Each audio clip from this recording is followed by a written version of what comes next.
Mas as pessoas sem entendimento, elas falam coisas que é terrível, né? Então, vamos com o entendimento da palavra para a gente falar as coisas certas, né?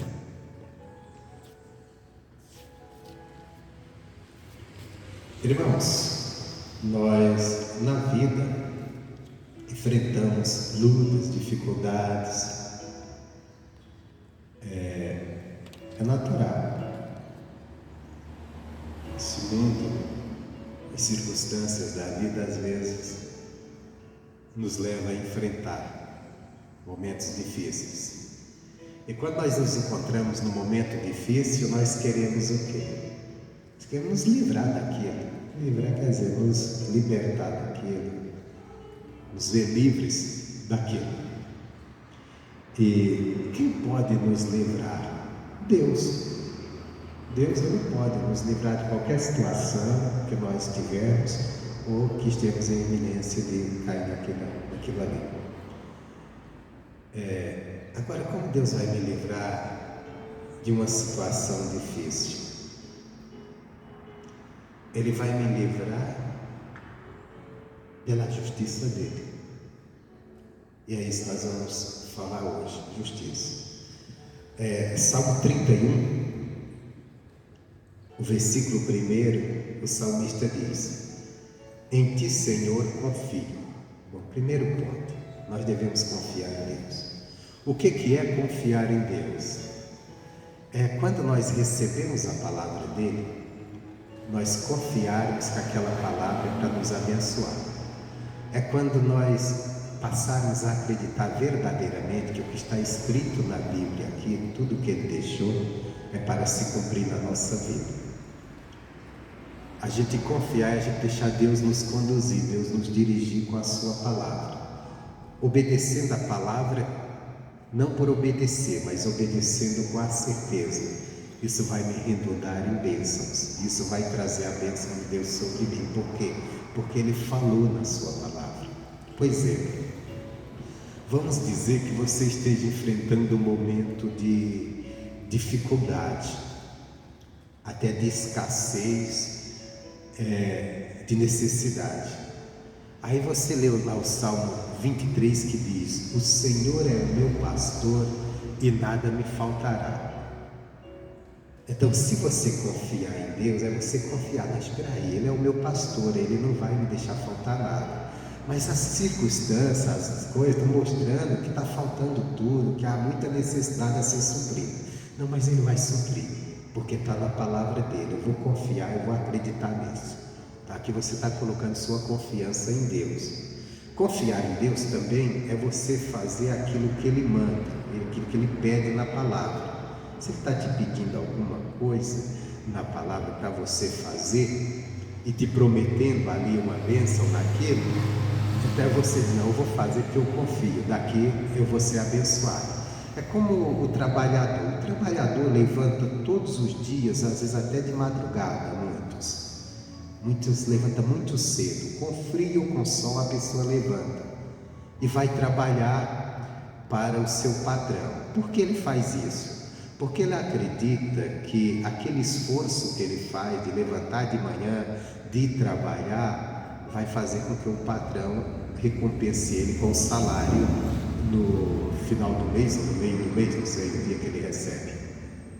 Então a mesma coisa, quando eu tenho aquela palavra de Deus, eu recebo, seja eu lendo a Bíblia ou na pregação, e a palavra diz que Deus vai me abençoar, e às vezes ela me manda fazer algo para ser abençoado. Quando eu digo fazer algo, pode ser crer, simplesmente crer, né? Acreditar, como Jesus diz: tudo que pedires em oração, crendo que eu receberei, tê-lo-eis. Ou quando ela me pede para me desviar às vezes de um pecado, ou de uma maneira pecaminosa, às vezes até uma maneira da vida que eu gosto de viver, que eu aprendi a viver daquele jeito, mas a palavra diz: olha, não faça assim, não haja dessa maneira, porque Deus vai te abençoar. E eu deixo aqui, não, a partir de hoje eu vou andar como a palavra está me ensinando, não naquilo que eu gosto. Então quer dizer, eu tenho que acreditar, confiar, não, eu vou fazer isso, porque isso aqui vai me trazer bênçãos. Isso aqui vai me trazer. A Bíblia diz que bem-aventurado é o homem que teme ao Senhor e que em seus mandamentos tem grande prazer. Quer dizer, tem prazer de cumprir, de obedecer. Tenho temor, o respeito a Deus. Então, quando eu receber essa palavra, eu tenho que acreditar, espera aí, se eu fizer o que ela está mandando, se eu tiver esse prazer de obedecer os mandamentos, de buscá-los para a minha vida, isso vai me fazer uma pessoa feliz, bem-sucedida na vida. Então eu vou fazer por isso. Eu estou confiando em Deus, porque eu estou confiando na palavra dele. Então eu começo a deixar a minha maneira de ser, que às vezes eu gostava de fazer coisas que não agradava a Deus, mas pelos mandamentos dele, agora eu vou fazer o contrário, vou fazer o que os mandamentos me pedem. Isso é confiança. Então, primeiro ponto aqui, né? Em ti, Senhor, confio. Nunca me deixes confundido, nunca me deixe confuso, Deus. Não me deixe que eu ande na vida confuso, sem saber que direção tomar, fazendo coisas às vezes para ver se dá certo. Não, me dá a direção certinha para que eu siga ali em frente naquela direção do Senhor e que eu não venha errar na vida. Seja com cuidado com a minha família, seja com cuidado com minhas finanças, seja com cuidado com a minha saúde, seja nas coisas que eu procuro para me alegrar, seja na minha vida espiritual, que eu não venha estar confundido, seguindo qualquer tipo de doutrina, tudo que as pessoas me dizem, mas que eu esteja ali aprendendo na tua palavra e seguindo exatamente o que ela diz, seja com a minha própria vontade, que às vezes nós estamos cheios do nosso achismo. Eu acho que é assim, eu acho que é assado, eu acho que é dessa maneira. Só que quando eu estou nesse achismo, eu estou confuso, eu não sei, eu tenho a certeza. E quantas às vezes nós não estamos assim?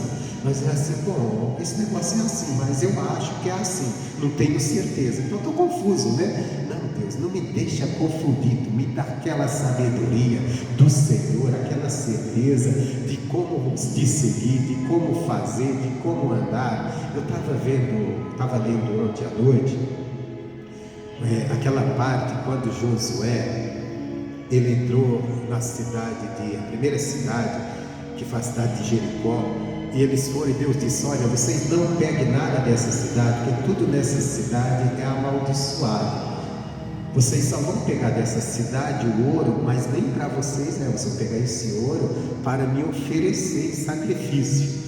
Então eles foram batalhar, e teve um cidadão ali que viu ali uma capa babilônica que deveria ser muito bonita, e também um bocado de prata, e viu uma barra de ouro, e ele levou com ele e escondeu.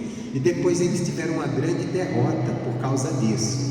E o Josué ficou chorando diante de Deus, confuso, dizendo, Deus, eu não entendo, porque ontem nós vencemos uma cidade grande, hoje perdemos para uma pequena. Ele estava confuso, sem saber. E Deus disse, Josué, porque há pecado em Israel, você tem que purificar o povo, que amanhã eu vou fazer maravilhas. Então quer dizer, o Josué estava sem entender. Às vezes na vida nós estamos assim, sem entender, porque as coisas não estão dando certo, porque às vezes nós não estamos andando na direção de Deus, não estamos entendendo a palavra de Deus, alguma coisa não está como deveria. Então Deus não me deixa confundido, me abre a porta da palavra, me faz compreender para que eu não fique confuso na vida, sem saber que direção tomar, sem saber como agir numa situação. Não, que o Senhor me dê a direção certinha. E a direção certinha vem do quê? Da palavra dele. Da palavra dele. Aí ele continua, né? Em ti, Senhor, confio, nunca me deixes confundido. Aí ele, livra-me pela tua justiça. Esse é o ponto da nossa lição, o ponto forte da pregação. Livra-me, Senhor, pela tua justiça. Às vezes as pessoas erram muito, irmãos. O cristão, quando vai pedir, está numa situação difícil e vai pedir a Deus um livramento. Às vezes a pessoa coloca a justiça dela, estabelece a justiça dela. Você já deve ter visto alguém dizendo assim, ai meu Deus, me ajuda, porque a situação que estou passando eu não mereço, eu sou uma pessoa boa, não faço mal a ninguém. Quer dizer, ela está buscando a ajuda de Deus, o livramento de Deus, firmada na sua própria justiça, né? Porque quando eu digo eu sou uma pessoa boa, eu não mereço tal coisa, Então eu estou achando que eu sou justo, muito justo, e que eu não posso passar por aquilo por isso. Não, Deus me livra pela tua justiça, não é pela minha, é pela tua. E o que é a justiça de Deus? Primeiro vamos entender a definição da palavra justiça. A palavra justiça quer dizer princípio ou virtude moral, que inspira o respeito pelos direitos de cada pessoa e pela atribuição do que é devido a cada pessoa. Então, justiça é isso. Justiça é aquele princípio, aquela virtude moral que você tem, que te inspira a respeitar o direito do outro. Não, isso aqui é direito dessa pessoa, não posso tomar o direito dela. E também que diz assim, os direitos de cada pessoa, e pela atribuição, atribui o que é devido. Se é dessa pessoa, até dela, não me pertence. Ou isso aqui é meu, então eu vou buscar que é o meu direito, é justo ser meu. Não importa, justiça eu sempre, outro dia eu expliquei isso. A justiça, ela não importa se a pessoa, ela não é por merecimento, é por justiça. Não importa se a pessoa merece ou não aquilo ali. Não importa, por isso que você não tem que buscar a justiça. O homem, quando fala em justiça própria, ele fala em merecimento. Deus me abençoa porque eu não mereço passar por isso, porque sou uma pessoa boa. Não é isso, aí já está colocando merecimento. A justiça é direito daquilo que é seu. Você tem direito àquilo, não importa se você merece ou não, não importa. Você imagina, por exemplo, um pai ou uma mãe, ele tem 4 filhos. Aí tem 3 filhos que nunca ajudaram os pais em nada, nunca se aproximaram, os pais envelheceram, ficaram velhinhos e precisava deles ali, mas eles sumiram, estavam cuidando da sua vida, nunca mexeram uma palha em favor daqueles pais. O outro se dedicou completamente aos pais, mas se dedicou mesmo, até abriu mão da sua vontade para cuidar dos pais. Aí o pai morre, a mãe morre. Aí diz assim, então a herança quem merece é esse que cuidou dos pais. Talvez ele mereça, mas não pode ficar só para ele, tem que repartir com os outros. Ah, mas os outros não merecem, nem estavam aqui. Mas é direito. Então, justiça é direito, não é merecimento. A mesma coisa, meu irmão. A justiça de Deus, Deus fazer justiça, é Deus nos dar aquilo que é direito nosso, não porque nós merecemos, mas porque está estabelecido na lei. Está estabelecido na lei, e se está na lei, é justo que vivamos aquilo. O camarada comete um montão de pecado, faz um bocado de coisas ruins, depois ele reconhece que pecou, chega diante de Deus e pede perdão e deixa o pecado. Você diz, mas esse cara não merece salvação, o que esse cara aprontou, ele não merece o céu. Esse camarada merece aí queimar a vida inteira no inferno mesmo, porque foi uma pessoa muito má. Mas não é merecimento, é justiça. Na lei de Deus está escrito que se ele se arrepender e deixar o pecado e reconhecer, pedir perdão, ele será salvo. Então é um direito dele a salvação, não é um merecimento, é um direito. Amém, Jesus? Então isso é a justiça, é dar a você o que te é de direito. Então livra-me, ó Deus, segundo a tua justiça, segundo o que está na tua lei, segundo o que está na tua palavra para mim.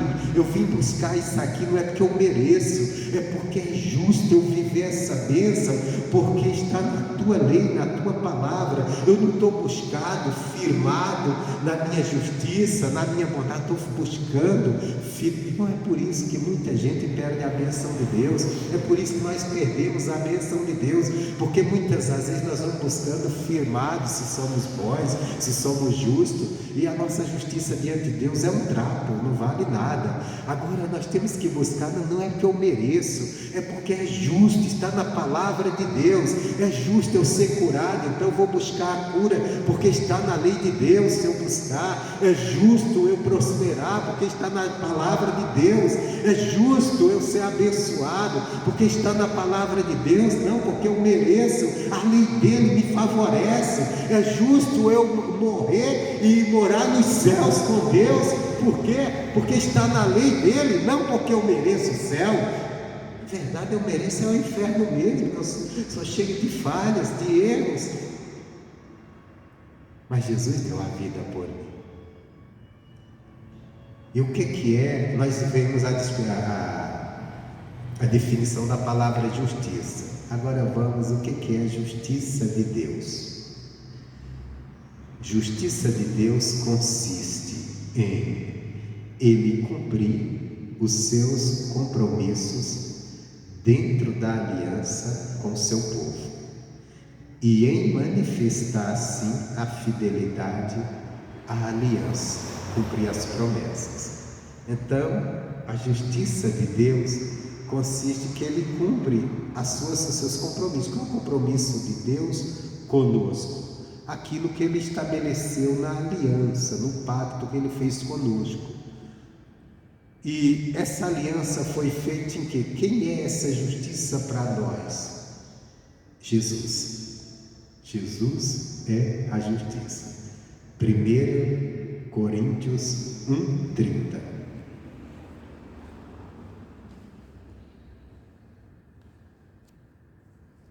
1 Coríntios 1:30.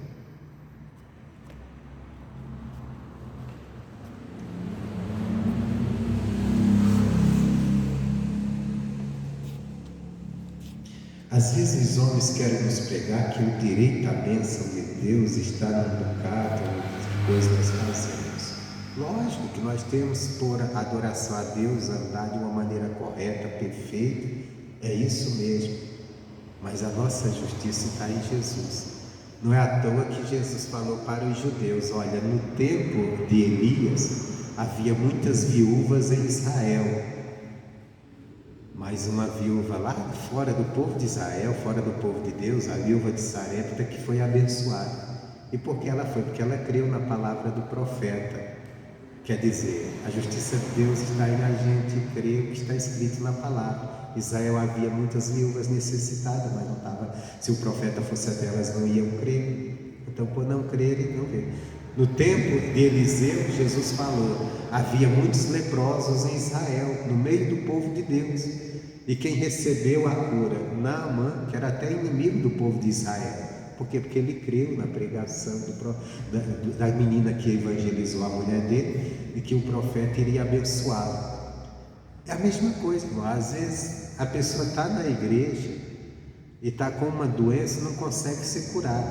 E o outro que não é da igreja, ele vem, pede uma visita, uma oração e é curado. E a pessoa diz: mas como o outro nem está servindo a Deus? E recebeu, é porque quando alguém foi ali, falou da palavra de Deus para ele, orou, ele creu, então ele foi abençoado. A justiça de Deus está Deus cumpre a palavra dele, a aliança dele. Não é simplesmente eu estar na igreja, eu estar crendo no que Deus prometeu, eu estar dando crédito a isso. Então, 1 Coríntios capítulo 1, versículo 30, ele diz assim: mas vós sois dele. Então está dizendo que nós somos de quem? De Deus. Mas vós sois dele. Ele está dizendo: você é de Deus. Você é de Deus. A palavra de Deus está confirmando isso hoje. Mas vós sois dele, vocês são de Deus. Mas vós sois dele em Cristo. Então nós somos de Deus em Cristo. Fora de Cristo, nós somos filhos da ira do pecado.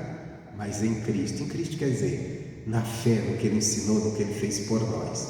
Em Cristo, o qual para nós, então Jesus para nós foi feito por Deus sabedoria. Então nossa sabedoria não tem que ser essa sabedoria que o mundo mostra aí. Às vezes a gente vê gente cheia de se achando sábio. Outro dia eu vi um camarada aí que é muito admirado no meio dos famosos, uma pessoa famosa, né? Não vou dar crédito aí, não falando o nome dele, não, mas muito famoso. E ele disse assim: olha, quando eu era mais jovem, eu acreditava na religião, eu acreditava que Deus criou o homem. Ele disse: mas depois eu aprendi, eu me tornei uma pessoa sábia, inteligente. E ele disse: quando eu aprendi, hoje eu, inteligente como eu sou, eu compreendi que Deus não criou o homem, foi o homem que criou Deus, que Deus é uma imaginação do homem. Eu falei: coitado, está acabado com essa sabedoria dele. E esse camarada, ele é aplaudido como um poeta, um cara muito sábio, muito inteligente. Ele gosta de falar meio difícil para deixar isso mais claro. Isso mostra até já a soberba mesmo do ser humano. Mas eu estou aqui para condenar ninguém por isso, que é uma cegueira espiritual. Mas, veja bem, mas é assim que está. Essas pessoas, elas gostam de ensinar as pessoas o que elas acreditam e mostrar para a pessoa aquela sabedoria delas, que a Bíblia diz que a sabedoria do mundo é loucura diante de Deus, não tem valor nenhum, é uma coisa vã. Então, a sabedoria de nós como filhos de Deus, como igreja de Cristo, é o próprio Jesus Cristo.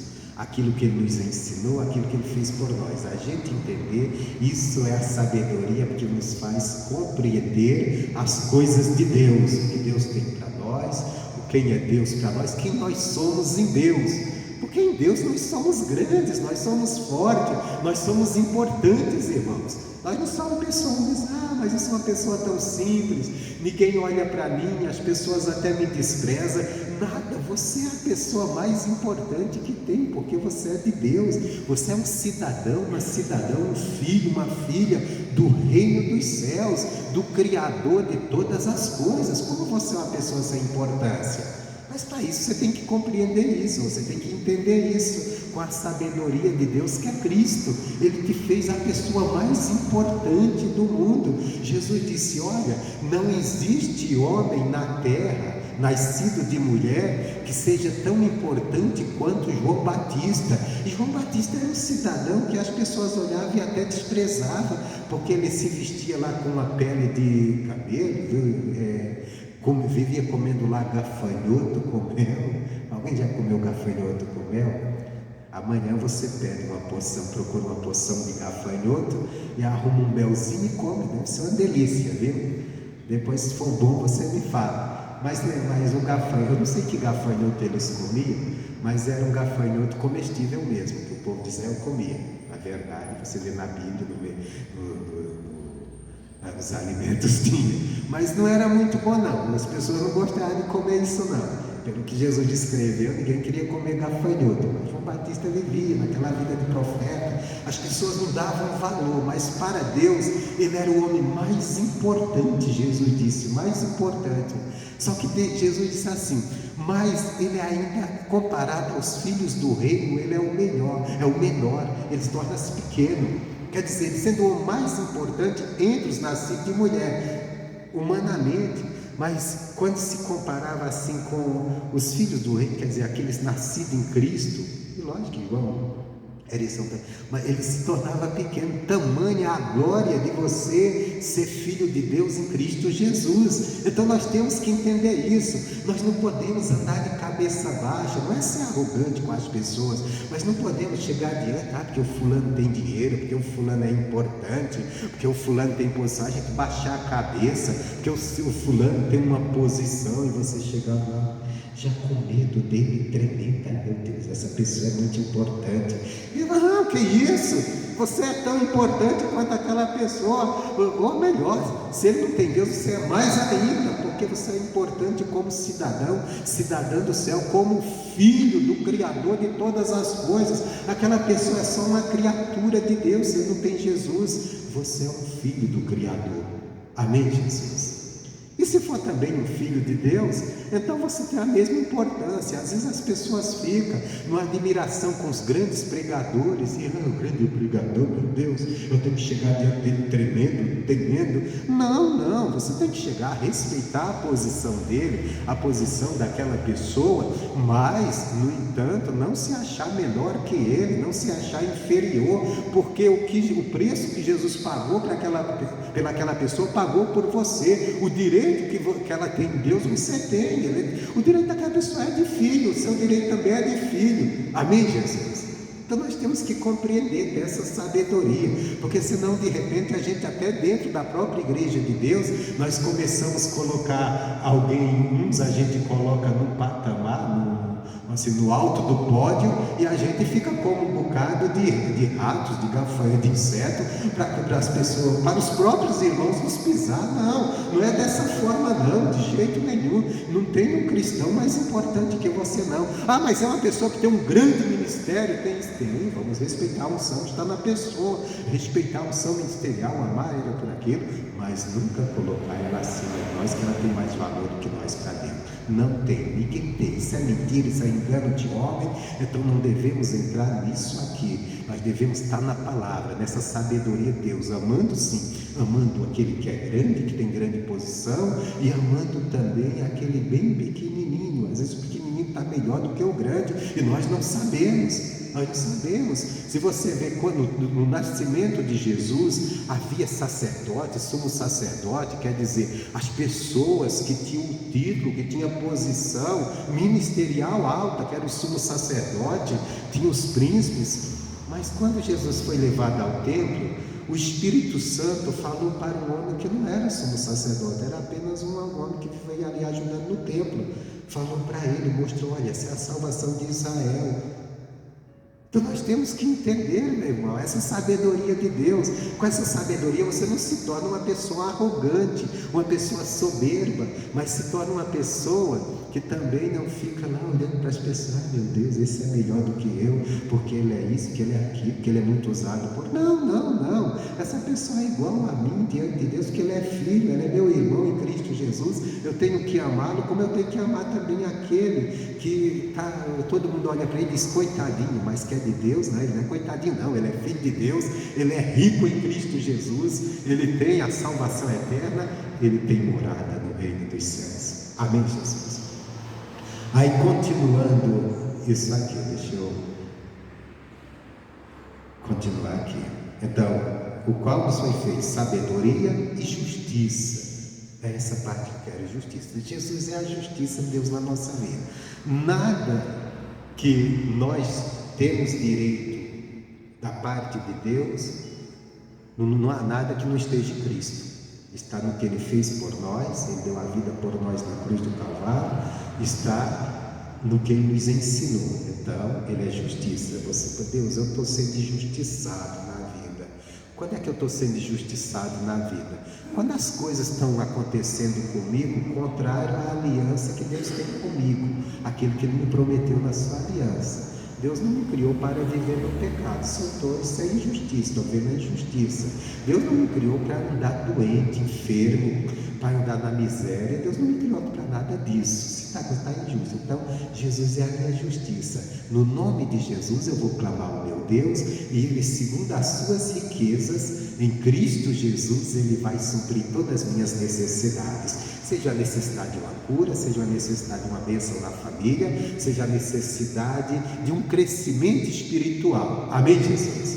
Então, Ele é a nossa justiça e Ele é também a nossa santificação e redenção. Você não é santo fora de Jesus, fora da palavra dele. Você é santificado nele. Santificado quer dizer separado para Deus. Separado de quê? Separado do pecado, separado das coisas do mundo, e está unido a Deus. Então Jesus, voltando à justiça, Ele foi feito justiça, Ele é nossa justiça.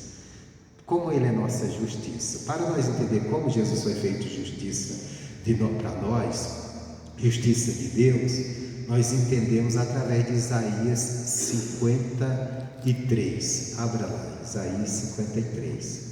Mas eu creio que já teve muito ensinamento aqui bom para você aprender, crescer e vencer e ser feliz, amando as pessoas, respeitando as pessoas, mas nunca se colocando abaixo delas como um coitadinho, como o inferior a elas. Não. Ande de cabeça erguida, porque você é filho de Deus, como aquela pessoa também que às vezes tem até uma grande posição. Não é melhor do que você. Aqui Isaías 53, todo mundo já conhece isso aqui, que fala de Jesus. O versículo 3 diz assim, que Jesus era desprezado. Deixa eu esperar você encontrar aí. Isaías 53, 3, vou pegar o versículo 3 em diante,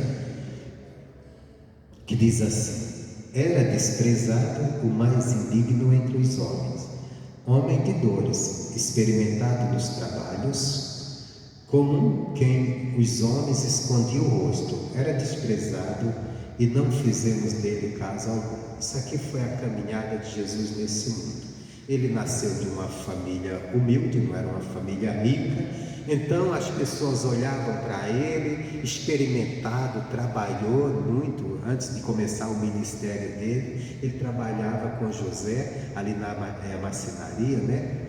Carpinteiro, e ele ali naquele trabalho as pessoas não davam tanto valor. Talvez um marceneiro hoje, uma pessoa que mexe com essas coisas, com tantos móveis feitos aí nobres, a pessoa até pode ganhar muito dinheiro, ter algum conhecimento, mas também não tem muito não perante uma sociedade rica, né? É só um trabalho, mais um trabalhador. Jesus vivia essa vida, onde as pessoas olhavam, desprezavam, não fazia caso dele. Imagina a importância que era Jesus. Jesus era a promessa que estava nas Escrituras, na salvação do povo de Israel. E o povo de Israel esperava esse Salvador, que era o Cristo enviado por Deus, da descendência de Davi. Davi foi um grande rei. Então as pessoas esperavam um grande rei, uma pessoa que viesse ali, impor as suas regras e governar. Aí de repente está lá um carpinteiro, meu irmão, quem olhava para ele, quem dava atenção nele? Até se alguém dissesse, olha, isso aqui é a salvação de Israel, as pessoas davam risada. Esse coitado aí, esse é o filho do Zé, o filho da Maria, isso aí não tem nada a oferecer, não. Era desprezado.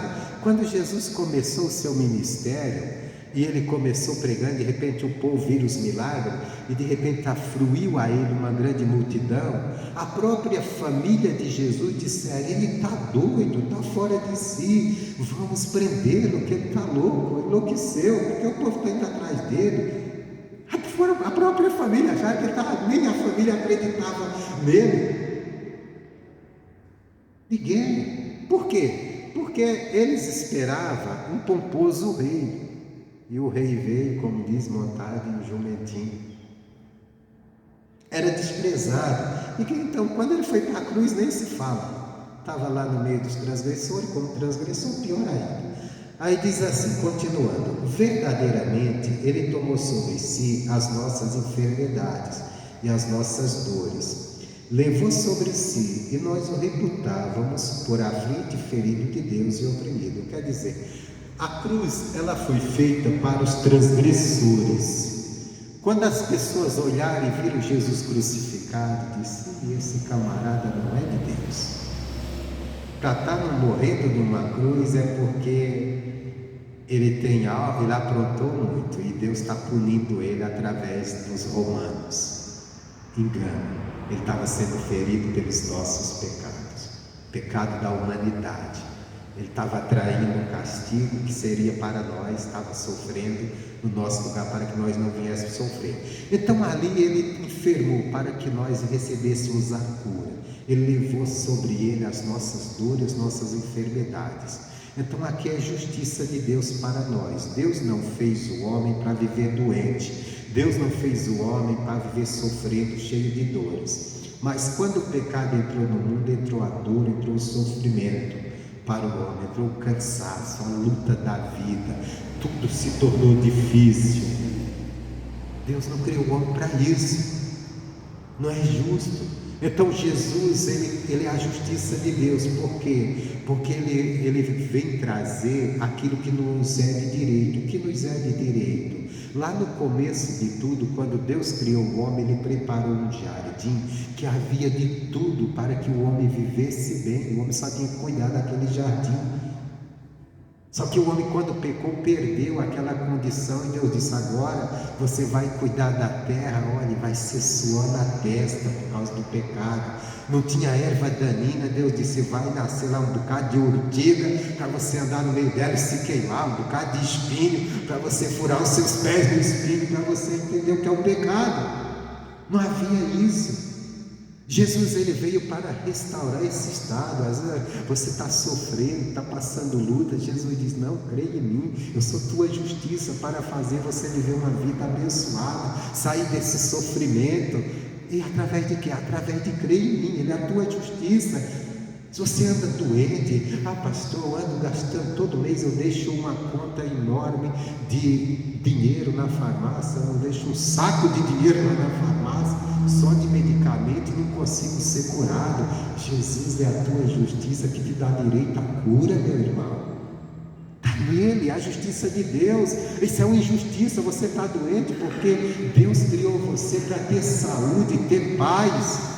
Mas se não está tendo, algo está tirando a tua paz, está tirando a minha paz. Isso é injustiça. Então clame a Deus e creia em Jesus. Amém, Jesus? É isso. Então nós temos que ver isso. Então ele levou as nossas doenças, nossas enfermidades. Eu tenho uma enfermidade no corpo que não consigo curar. Eu não tenho paz, tem comidas que eu gosto, não posso comer por causa dessa enfermidade. Se eu comer, eu passo mal. Não, eu vou clamar a Deus, e a justiça dele é Cristo. Cristo já fez justiça, ele me fez, ele disse: comei das doçuras e gorduras dessa terra. Ele colocou coisas gostosas para a gente comer, não é para você abusar. Você não tem que abusar em nada, mas ele colocou, está lá na palavra de Deus: comei das doçuras e gorduras. Entendeu? Então eu vou comer agora só comida gorda. Aí você vai morrer de colesterol. Você vai morrer. Vou comer só doce. Aí você vai pegar diabetes. Não, mas não também. Não, então não vou comer mais nada. Tem aquela picanha até virou piada, né? Mas tudo bem, vamos deixar isso lá. Tem aquela picanhazinha, eu não vou comer porque tem gordura. Não vá abusar. Você tem o direito. Aquela costelinha gorda que é gostosa, fazer uma vaca atolada, não vou comer porque tem gordura. Isso não vá abusar, mas eu vou comer, deu vontade lá uma vez, não ficar todo dia, porque aí sim você vai adoecer, né? Mas eu vou comer porque Deus colocou para mim comer. Agora não abusando, não sempre. Mas quando der vontade eu vou fazer ali com cuidado, tudo correto. Até porque a palavra de Deus diz para a gente não ser comilão, né? Grutão, aquele camarada que chega, parece. Quem lembra daquele desenho Tasmania? Alguém lembra? Era um bichinho que tinha um desenho que você ia comendo até a mesa.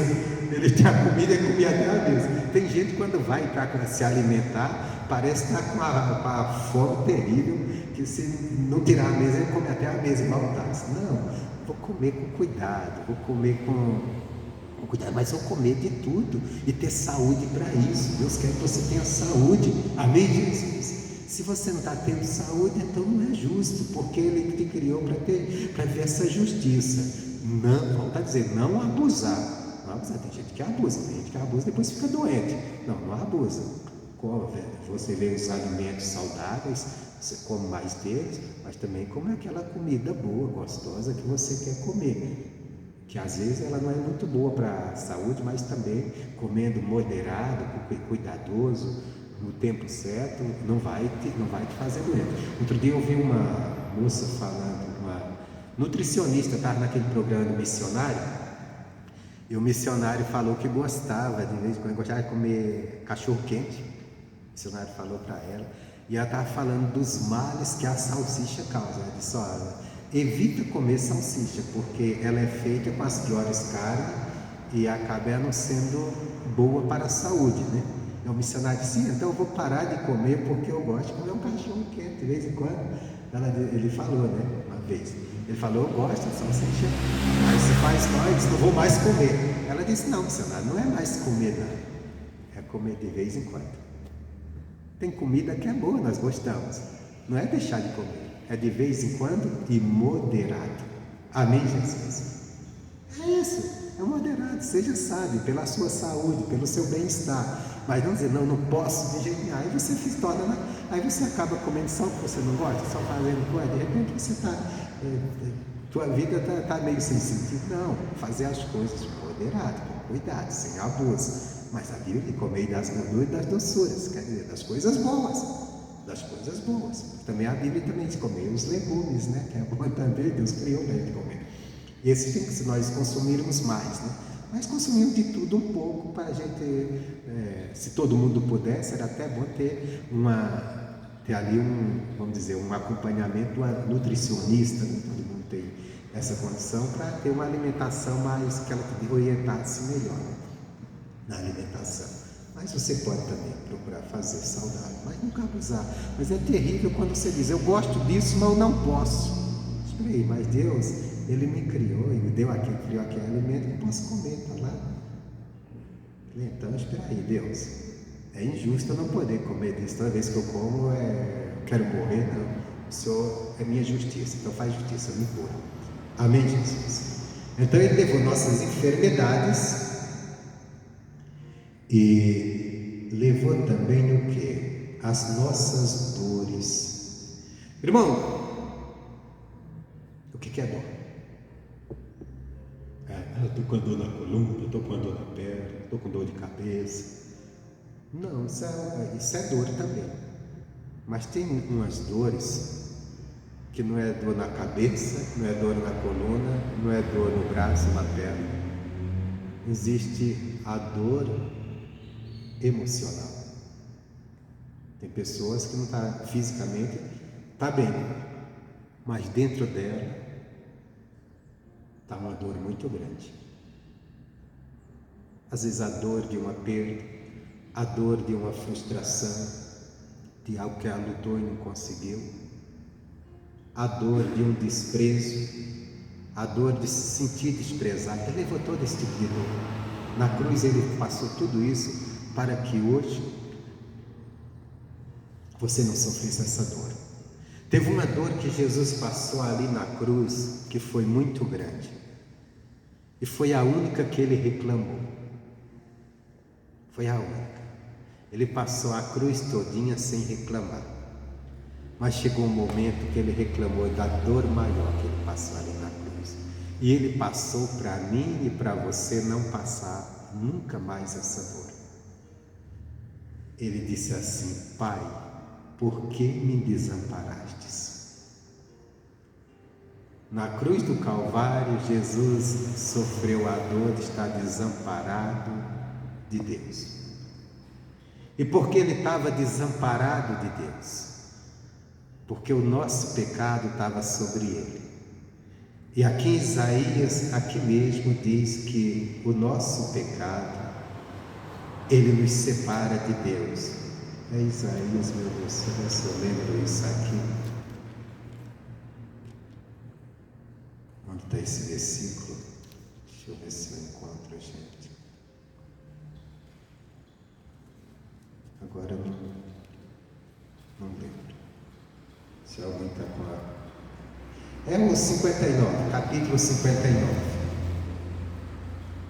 versículo 2. Está bem perto. Diz assim: mas as vossas iniquidades fazem separação entre vós e o vosso Deus, e os vossos pecados encobrem o seu rosto de vós, para que não vos ouça. Quer dizer, na cruz do Calvário, Jesus atraiu para si o meu pecado, o seu pecado, o pecado da humanidade. Nessa hora, o nosso pecado separou Jesus do Pai. Aí Jesus se sentiu completamente desamparado. E foi muito doloroso. Imagina Jesus, desde o primeiro dia de nascimento, Jesus esteve sempre em comunhão com o Pai. Ele disse: Pai, Ele disse: aquele que me enviou nunca me deixa só, está sempre comigo. O Pai sempre esteve com Jesus em toda situação. Naquele momento não. Porque o pecado nosso que estava sobre Jesus separou Deus. Porque Deus não se mistura com o pecado. E Jesus estava carregado, não de pecado dele, mas dos nossos pecados, levando nossa culpa. Então Ele se sentiu desamparado. E foi o único momento que Ele reclama na cruz. Ele diz: Pai, por que me desamparaste? Não é que Ele não sabia o porquê, Ele sabia, mas Ele estava expressando a tamanha dor, o tamanho sofrimento de estar separado do Pai. E por que Ele fez isso? Para que eu e você hoje não estivéssemos separados de Deus. Hoje Deus está bem perto de você. pelo que Cristo fez. Ele foi separado do Pai por causa dos nossos pecados, para nos aproximar de Deus, nós que estávamos longe. Agora, como disse Paulo, estás bem perto. Meu irmão, você está muito perto de Deus. Você está muito perto. Você está muito perto, você não precisa gritar, você só precisa falar, porque você está muito perto dele. Você precisa de algo nessa manhã ou qualquer momento da sua vida, você pode entender, Deus está aqui bem perto de mim e falar comigo. Pai, eu estou precisando da tua ajuda. Eu estou precisando, faz alguma coisa. Eu estou te buscando na tua justiça, que é Jesus, que me aproximou de ti. E se você fizer isso, acreditando, crendo, você pode ter certeza, você vai viver a bênção de Deus. Amém, Jesus? Então, diz assim, e os reputávamos por à frente ferido de Deus e oprimido. Era assim que as pessoas viam Jesus ali na cruz. Diziam, não, é Deus, ele está recebendo um castigo de Deus nessa cruz. Aí, tanto é que as pessoas zombaram dele. Ah, se tu amava tanto a Deus, que Deus venha te livrar. Cadê o teu Deus? E Jesus sofrendo, e eles zombando. Por quê? Porque eles olharam e disseram, está vendo, quem é de Deus não vai passar por isso? Até hoje é assim, irmãos. Se você está numa luta, tem pessoas que olham e dizem, se fosse de Deus, está assim. Não quer dizer isso, porque o que diz que Deus está na tua vida não é o que você tem. Jesus mesmo disse que a vida do homem não consiste, a vida dele com Deus não consiste nos bens materiais que ele tem. Consiste na comunhão que ele tem na palavra, na comunhão que ele tem com Deus, verdadeiramente obedecendo e vivendo a palavra. Às vezes as lutas vêm, mas nela Deus vai nos ajudar, vai nos abençoar. Então, reputávamos por aflito, ferido de Deus e oprimido. Mas ele foi ferido por causa das nossas transgressões, moído por causa das nossas iniquidades. Então ele sofreu aquilo, não foi porque ele estava sendo oprimido, que ele estava errado, foi por mim, foi por você, foi por toda a humanidade. E diz assim mais, o castigo que nos traz a paz estava sobre ele, e pelas suas pisaduras nós fomos sarados. Quer dizer, ele sofreu um castigo para que nós tivéssemos paz. O castigo de quê? Das nossas transgressões, dos nossos pecados. Mesmo que nós ainda não éramos nem nascidos, mas ele sabia que nós iríamos nascer debaixo da condenação do pecado de Adão. Então ele atraiu essa culpa que estava sobre nós para si. Para quê? Para que nós não viéssemos pagar, sofrer o castigo do pecado, que é muito grave, mas que nós viéssemos ser sarados e termos paz com Deus, estar em harmonia com Deus, estar em comunhão com Deus, desfrutar da justiça que está na palavra de Deus, desfrutar do direito às promessas de Deus. E a justiça é dar de direito àquilo que tem de direito. Tudo que está na palavra de Deus, na lei de Deus, é um direito seu. Você tem que desfrutar. Agora você vai desfrutar através de crer em Jesus Cristo, no que Ele fez por você. Isso torna justo você ter direito à cura, à prosperidade, ao reino dos céus, a todas as bênçãos de Deus. Não porque você mereceu, não porque você é merecedor, mas pelo que Cristo fez por você. Ele é a justiça que você deve clamar. Amém, Jesus? Essa é a palavra que eu tinha nessa manhã. Eu espero que ela tenha te ajudado, e pode continuar lendo mais em casa, que você vai aprender muito mais.